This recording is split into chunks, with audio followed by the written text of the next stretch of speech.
Today we're going to get into the nitty-gritty of how to apply Wuwei and Youwei to Taoist internal alchemy. So I am from the Longmen Pai, the Dragon Gate lineage passed on by Wang Liping. So really I can only speak from the perspective of our lineage.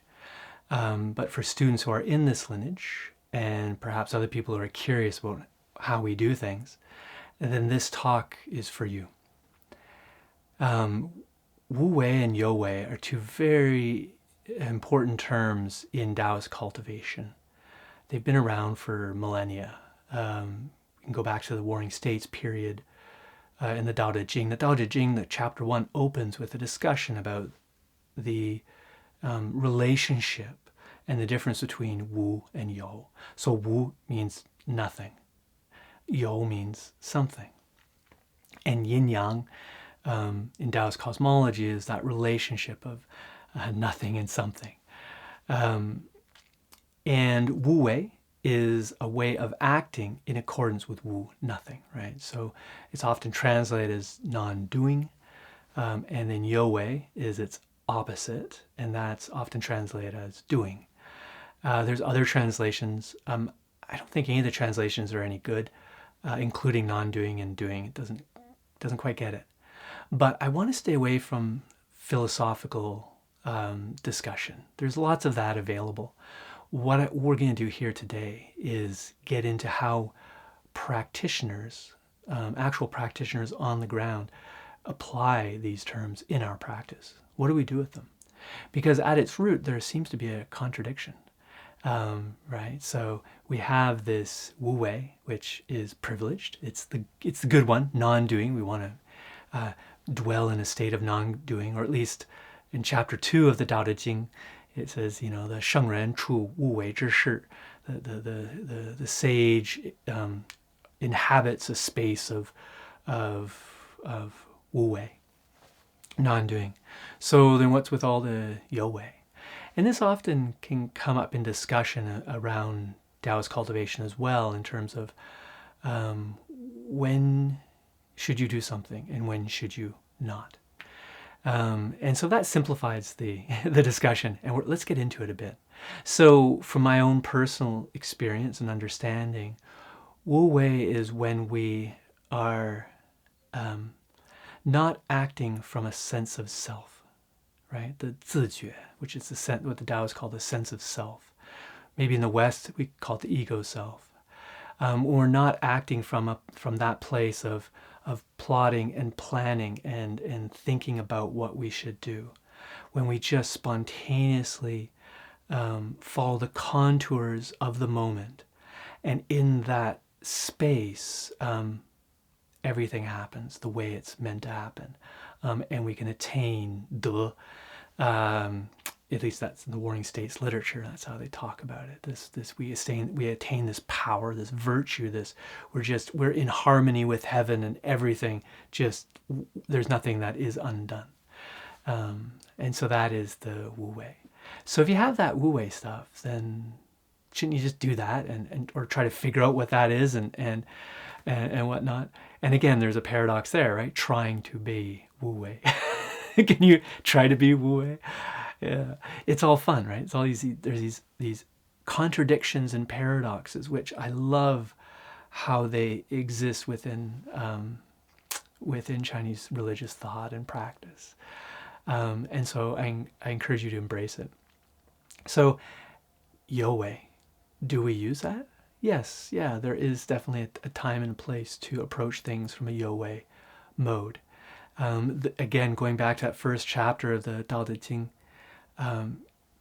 it says, look, we have these two modes, these two perspectives on reality, on what is, and we need both, right? We need both, and it's through this kind of dialogue. Sounds too academic and funny. There's this synthesis or synergy. That's the word I'm looking for. A synergy between the two, that we can arrive at the gate to the marvelous, right? The 众妙之门. 玄之又玄，众妙之门, right? And so we need those the arts, the two things. So yeah, we do use them. Okay, so let's get into that. So specifically for our practice, we are using Youwei to set up the conditions and to take care of certain things, to get the sense of self out of the way, set up the conditions that we need for the alchemical work to bear fruit. The alchemical work itself, the great work, cannot be forced. We can't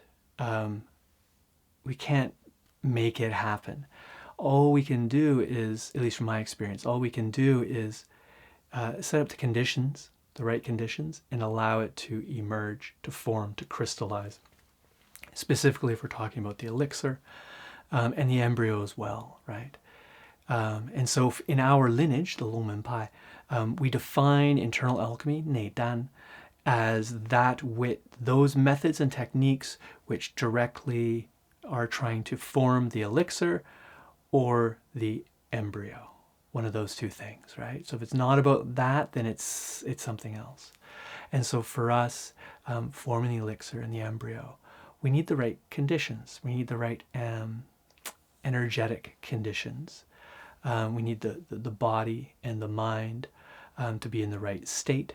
And then we need the right amount of qi in the right place. And we need the right focus. And the focus is very important.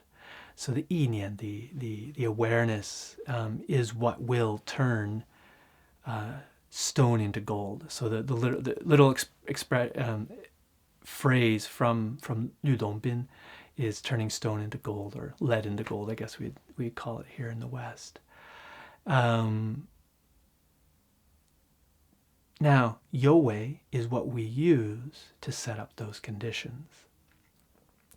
If you are brilliant, alchemically brilliant, you just have a natural instinct for energy, your physical body is healthy and complete, and you've returned to the origin, Huan Yuan, then perhaps you don't need as much Youwei.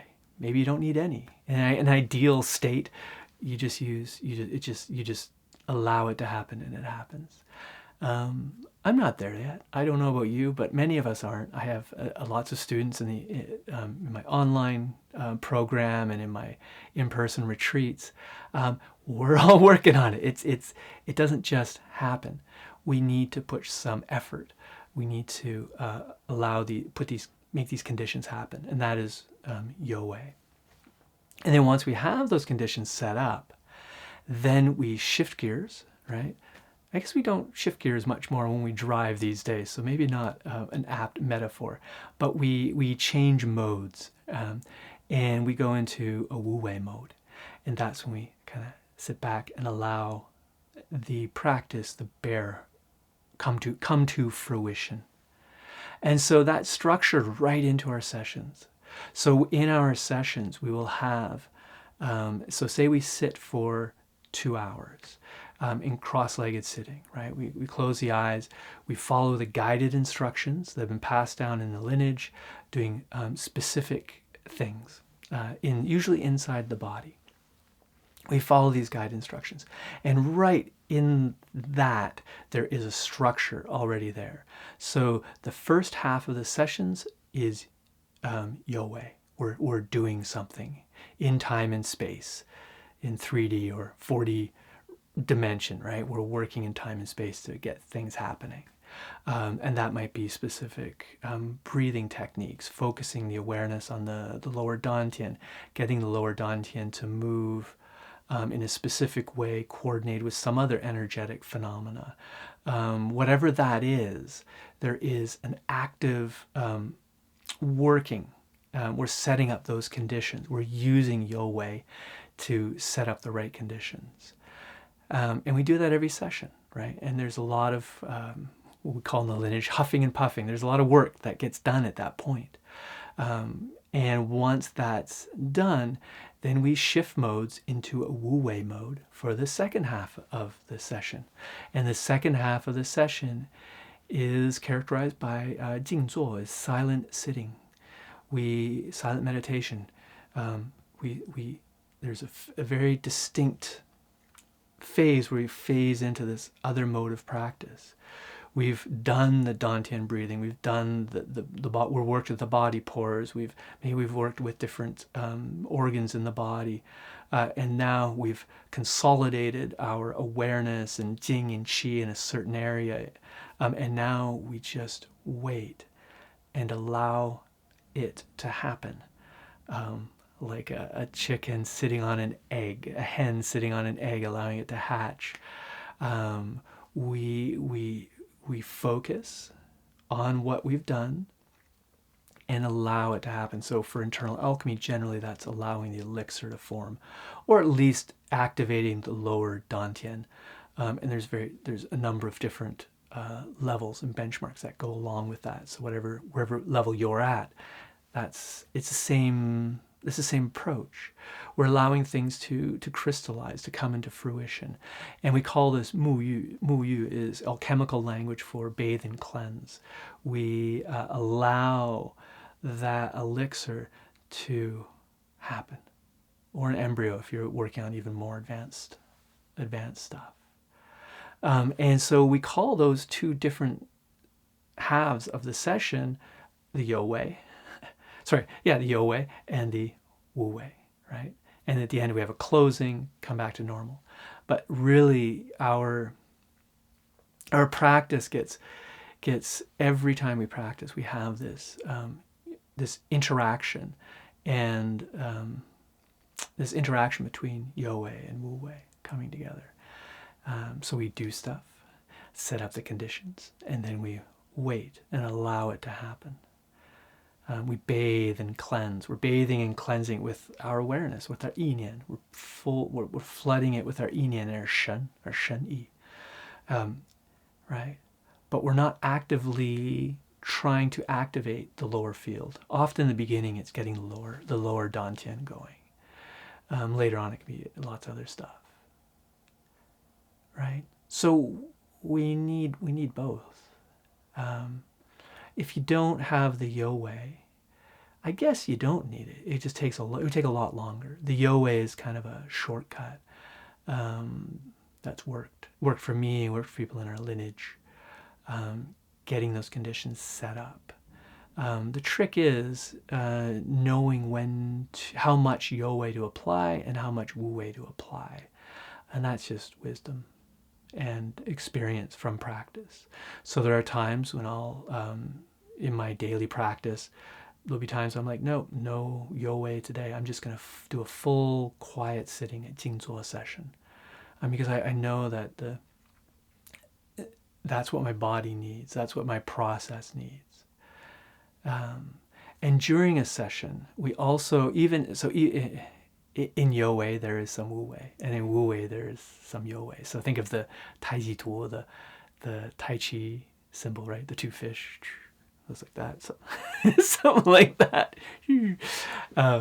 There's a bit of the extreme in each of them, right? So if we're in the Youwei mode, it's important to allow Wuwei to come in as well. So say we're working on the kidneys, we're working on activating the kidneys and harmonizing kidney qi with the heart liquid, right? So we have the kidney jing, which is the kidney water, and then the heart liquid, and we're bringing those two together. Yes, there is a structure that we're going to follow, but we have to have the wisdom to know for that particular session, I need to do much more. I need to get the kidney shui really going. And it's not an intellectual process. It's just a feeling like, oh no, I want to keep working these kidneys.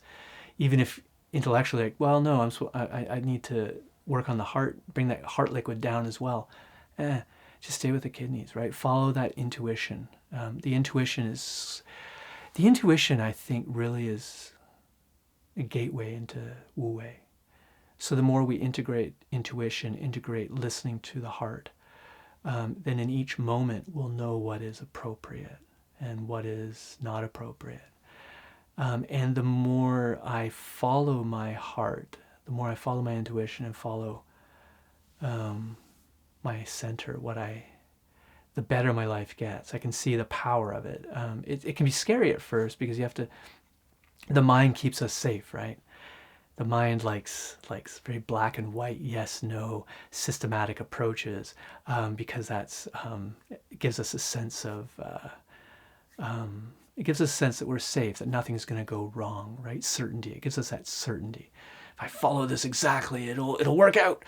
But it never does. It never does. It has to be that play.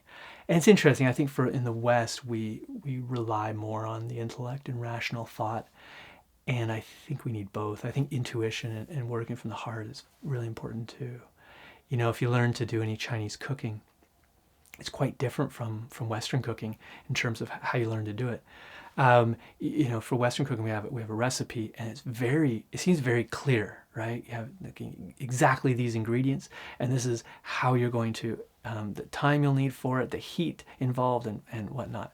Whereas if you learn kind of Chinese cooking, you do an apprenticeship with a chef, and you just spend time with the chef, and you see, he just puts some salt and some vinegar and some ginger as he fries, and the timing and the ingredients and the huo ho, right? The fire phasing, which is a cooking term that we use in internal alchemy. So it's a pretty good metaphor. You have that huo ho, and how much heat do you apply? It's a more intuitive mode based on experience and learning from someone else who has mastered it, right? Can you explain it? Write it down into a recipe and explain it exactly and give that to someone, and they'll be able to replicate it. For some reason with Chinese cooking, you can't. It just doesn't work that way. And I think the same thing with internal alchemy. We can start with my books. Right now at this point I have 3 books out, right? And I'm endeavoring to write down the recipe of how you do it. This is how you do internal alchemy. And I'm trying to be as clear and systematic as possible. And a lot of Western students really appreciate that because of the language. They've had some engagement with books about internal alchemy from other sources, and it's just like so strange. There's all this poetry and weird images, and what does that all mean? And so there is something to be said about that systematic approach. But as Western practitioners, we need to know when to let go of that. We need to know when to, but the stages are refining Jing into Qi and Qi into Shen. And so I feel like I need to work on my Shen more than my Jing and Qi. But, then you follow that, right? Have a good teacher. Learn the structure and the methods, but we also need to approach our practice in our own way. In the beginning, that can be tricky, right? Especially if we have a really rigid sense of self. The zizue is strong. You need to dissolve the zizue and get used to being in this kind of intuitive mode of being where we're just one with what is. Just being really one with what is and taking it from there, right? Because each of us is different. Our destiny is different. Our Ming is different. The eternal part of us perhaps is much more similar, right? The Xing. But we got to figure out the Ming. We got to figure out our own, where we are. Our health, our body, our mind, all the conditions that make up who we are. We need to deal with that, and those are all different for each of us. So the practice we need to shift it and adapt it to us. It's great if you have a teacher to help you do that. They'll be able to see, yeah, you need to work on this. Here you go. Or maybe someone else needs to work on the opposite of that, right? So it's not a direct path to the Tao, to cultivate the Tao, the Xiu Dao, right? It also involves engagement from us in terms of figuring out our own path and how to achieve it, how to return to the Tao. So, discussion about Wuwei, Youwei, both are important. We need both. The methods and techniques of our lineage, the guided instructions, the secret guided instructions have been passed on for generations. That's the Youwei stuff, and that's very valuable. how we apply, like how many breaths you do with this, and then when do you focus on that, and how do you bring it together, and very valuable, right? But what's of more value is Wuwei. And Master Wang once said that the secret of the Dragon Gate lineage, the Longmen Pai, so here it is, here's the secret, is how to bathe and cleanse. How to apply bathing and cleansing. When to bathe and cleanse. How to bathe and cleanse for how long. And remember, bathing and cleansing is Wuwei. That's your Wuwei mode. That's when you're just allowing it to happen. That's where the magic happens. Sorry, it's such a cliche line, but it's a good one, right? That's where the magic happens. That's when it comes. That's when it happens.